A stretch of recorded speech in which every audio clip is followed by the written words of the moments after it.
Hindustani classical music is the Hindustani or North Indian style of Indian classical music. The style is sometimes called North Indian classical music or Shastriya Sangeet or Klasiki Mausiki. It is a tradition that originated in Vedic ritual chants and has been evolving since the 12th century CE. In North India and to some extent in Afghanistan, Bangladesh, Sri Lanka, Nepal and Pakistan. Today, it is one of the two subgenres of Indian classical music, the other being Carnatic music, the classical tradition of South India. Characteristics. The tradition was born out of a cultural synthesis of several musical traditions. The Vedic chant tradition, dating back to more than 3,000 years ago. Various external influences from the 12th century AD from when it started to evolve, as well as various native folk traditions prevalent in the subcontinent region. It is traditional for performers who have reached a distinguished level of achievement to be awarded titles of respect. Hindus are usually referred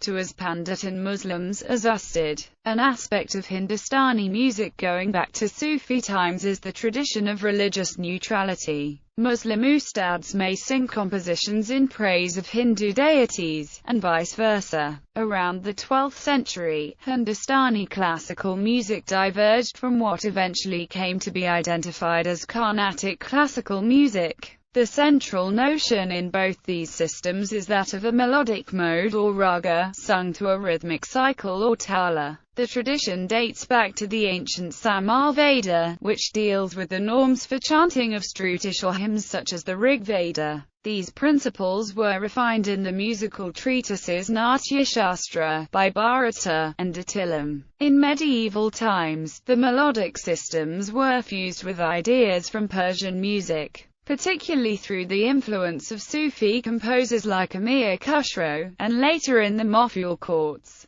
Noted composers such as Tansen flourished, along with religious groups like the Vaishnavites. After the 16th century, the singing styles diversified into different gharanas patronized in different princely courts. Around 1900, Vishnu Narayan Bhatkanda consolidated the musical structures of Hindustani classical music, called ragas, into a number of thoughts. Indian classical music has 7 basic notes with 5 interspersed half notes, resulting in a 12-note scale. Unlike the 12-note scale in Western music, the bass frequency of the scale is not fixed, and intertonal gaps may also vary. However, with the gradual replacement of the sarangi by the harmonium, an equal-tempered scale is increasingly used. The performance is set to a melodic pattern called a raga, characterized in part by specific ascent and descent sequences,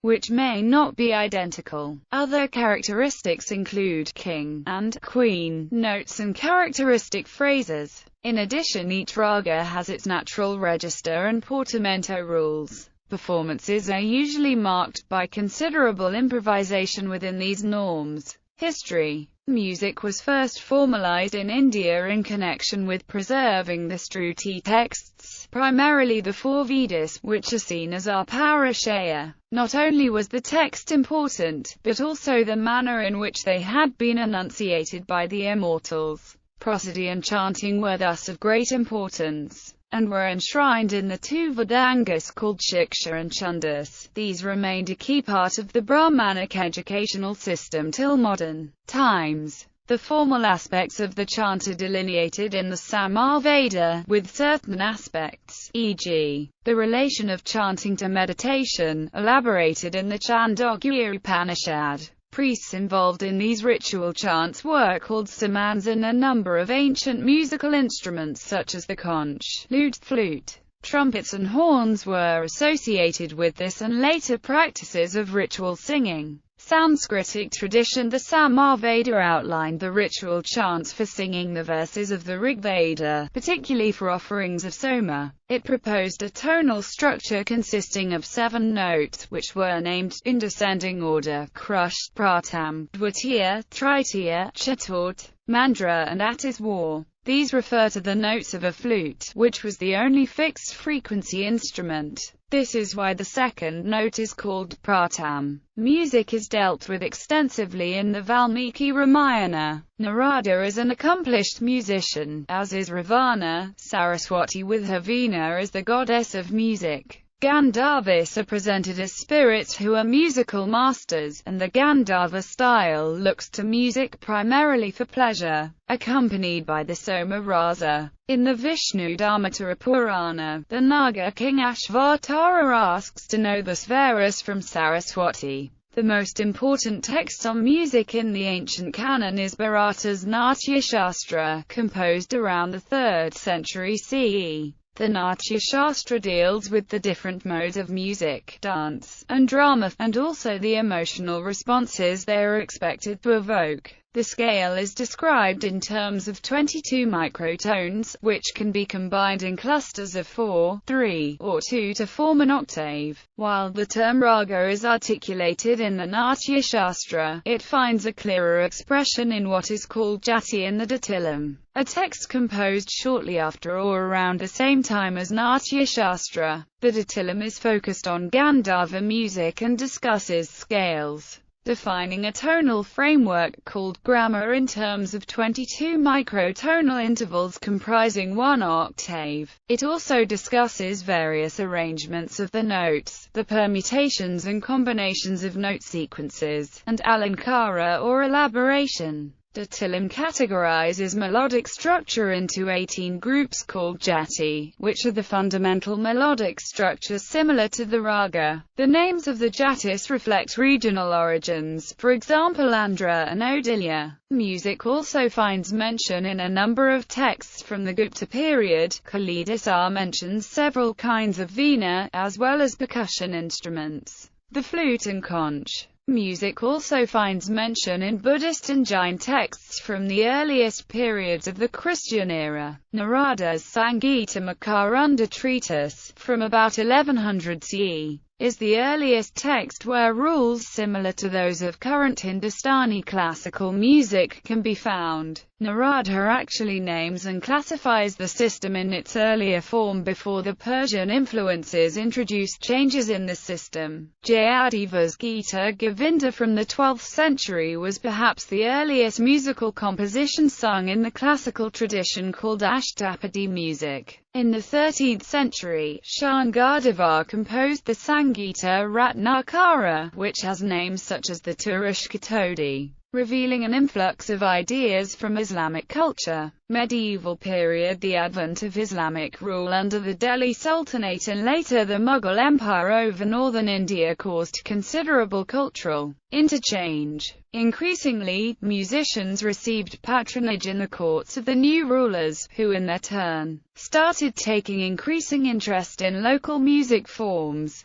While the initial generations may have been rooted in cultural traditions outside India, they gradually adopted many aspects from their kingdoms which retained the traditional Hindu culture. This helped spur the fusion of Hindu and Muslim ideas to bring forth new forms of musical synthesis like Qawwali and Khyal. The most influential musician of the Delhi Sultanate period was Amir Khusrau, a composer in Persian, Turkish, Arabic, as well as Braj Bashar. He is credited with systematizing some aspects of Hindustani music, and also introducing several ragas such as Yaman Kalyan, Zilaf and Sarpada. He created the Qawwali genre, which fuses Persian melody and beat on a Drupad-like structure. A number of instruments were also introduced in his time. Amir Khusrau is sometimes credited with the origins of the Khyal form, but the record of his compositions do not appear to support this.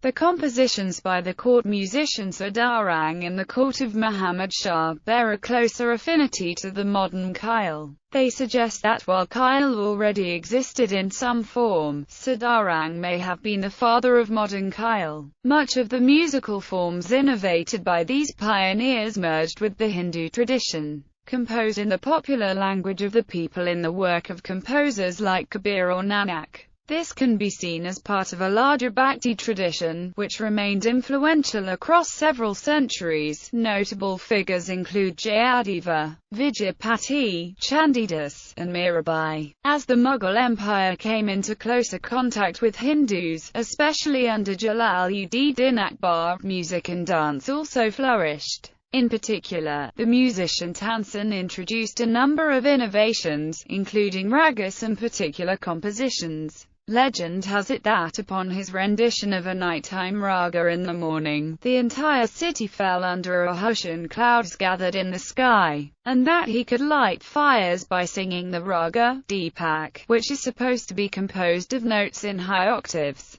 At the royal house of Gwalior, Raja Man Singh Tomar also participated in the shift from Sanskrit to the local idiom as the language for classical songs. He himself penned several volumes of compositions on religious and secular themes, and was also responsible for the major compilation, the Mankutahal, which outlined the major forms of music prevalent at the time. In particular, the musical form known as Drupad saw considerable development in his court and remained a strong point of the Gwalior Gharana for many centuries. After the dissolution of the Mughal Empire, the patronage of music continued in smaller princely kingdoms like Awadh, Patiala, and Benares, giving rise to the diversity of styles that is today known as Gharanas. Many musician families obtained large grants of land which made them self-sufficient, at least for a few generations. Meanwhile, the Bhakti and Sufi traditions continued to develop and interact with the different gharanas and groups. Modern era. Until the late 19th century, Hindustani classical music was imparted on a one-on-one basis through the Guru-Shishya tradition.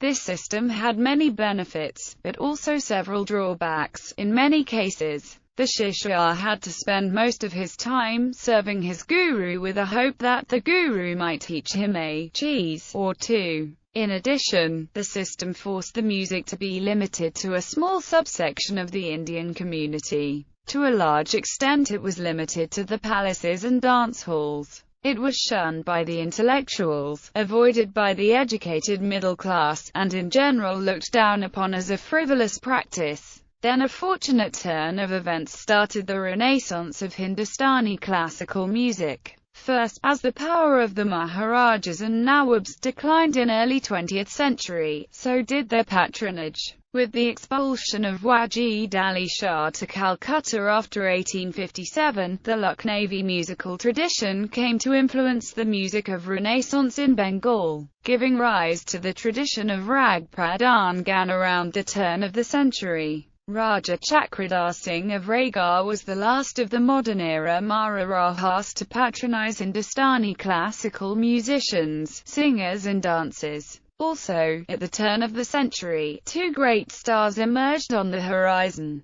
Vishnu Digambar Puluskar and Vishnu Narayan Bhatkunda. Independent of each other, they spread Hindustani classical music to the masses in general, and the Marathi middle class in particular. These two gentlemen brought classical music to the masses by organizing music conferences, starting schools, teaching music in classrooms, and devising a standardized grading and testing system, and by standardizing the notation system. Vishnu Digambar Puluskar emerged as a talented musician and organizer despite having been blinded at age 12. His books on music, as well as the Gandharva Mahavidyalaya music school that he opened in Lahore in 1901, helped foster a movement away from the closed Gharana system. Paluskar's contemporary Vishnu Narayan Bhatkunda recognized the many rifts that had appeared in the structure of Indian classical music. He undertook extensive research visits to a large number of Gharanas, Hindustani as well as Carnatic, collecting and comparing compositions.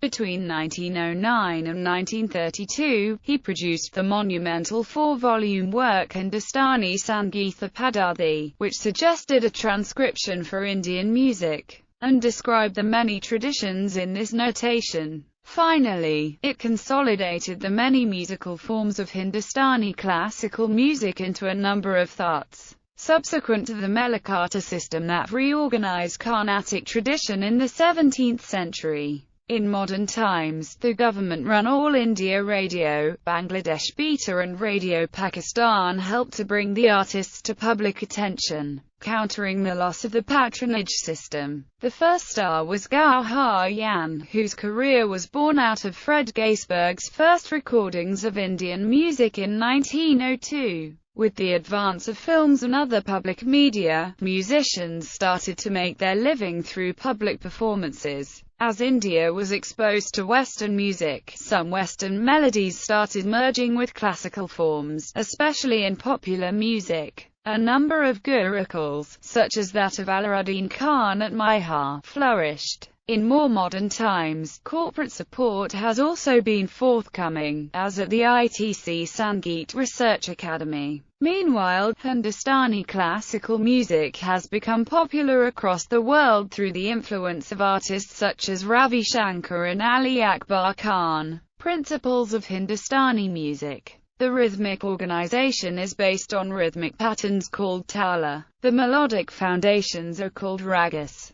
One possible classification of ragas is in two melodic modes, or parent scales, known as thats, under which most ragas can be classified based on the notes they use. Thats may consist of up to 7 scale degrees, or swara. Hindustani musicians name these pitches using a system called sargam, the equivalent of the Western movable do solfege. Sa equals do, re equals re, ga equals mi, ma equals fa, pa equals sol, dha equals la, ni equals ti, sa equals do. Both systems repeat at the octave. The difference between sargam and solfege is that re, ga, ma, dha, and ni can refer to either natural or altered, flat or sharp versions of their respective scale degrees. As with movable do solfege, the notes are heard relative to an arbitrary tonic that varies from performance to performance, rather than to fixed frequencies, as on a xylophone. The fine intonational differences between different instances of the same swara are called strutish. The three primary registers of Indian classical music are Mandra, Madhya and Tar. Since the octave location is not fixed, it is also possible to use provenances in mid-register for certain ragas.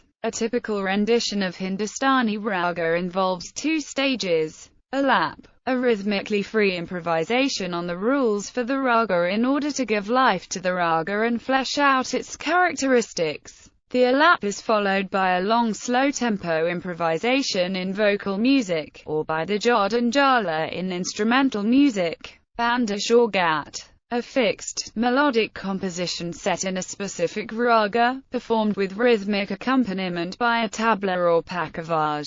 There are different ways of systematizing the parts of a composition. For example, stayi, the initial, rondo phrase or line of a fixed, melodic composition, and tara, the first, body phrase or line of a fixed, melodic composition. Sanchari, the third body phrase or line of a fixed, melodic composition, seen more typically in Drupad Bandish's Arbog. The fourth and concluding body phrase or line of a fixed, melodic composition, seen more typically in Drupad Bandish's. There are 3 variations of bandish regarding tempo. Vilambat bandish, a slow and steady melodic composition, usually in largo to adagio speeds. Madhulaya bandish, a medium-tempo melodic competition, usually set in andante to allegretto speeds. Drut bandish, a fast-tempo melodic composition, usually set to allegretto speed or faster. Hindustani classical music is primarily vocal-centric, insofar as the musical forms were designed primarily for vocal performance, and many instruments were designed and evaluated as to how well they emulate the human voice.